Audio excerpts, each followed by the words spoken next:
aligned, and they treated the Chinese really generously. India immediately recognizes China in 1950. Countries like the United States didn't forever. And then to help China break out of its diplomatic isolation at the end of the Korean War, India signs a friendship treaty with China, and as part of that friendship treaty, it recognizes Chinese sovereignty over Tibet. Meanwhile, the Chinese want to complete their control over Tibet, and so they're going to send big armies up there. Tibetan culture, it's of Indian origin. It's not Chinese origin. So this repression of Tibetan culture just appalls the Indians. The Chinese come to the Indians and say, look, why don't we do a swap on sovereignty? You recognize our sovereignty over that Aksai Chin plateau where nobody lives, and then we'll recognize your sovereignty over this much more densely populated Arunachal Pradesh. And Nehru doesn't want to hear anything about it. So, during the Cuban Missile Crisis, when Russia is much too busy,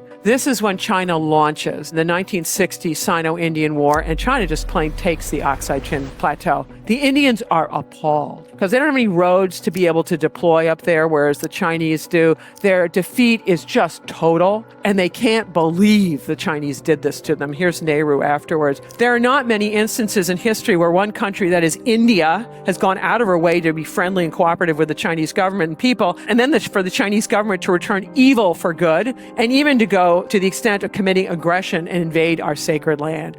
Who does this? I get it, the Chinese get the territory they want, but what they have done is taken a country, India, which had its leadership terribly idealistic, not interested in becoming militarized at all, and making them angry forever. India immediately doubles the size of its army within the next 10 years to up to 750,000 people, creates 10 mountain divisions useful against China, and they've never ceased being so angry. What if, instead of playing this game this way, China and India had teamed up? I would suspect we would be in a very different world order now. But this is China's decision, not India's fault on this one.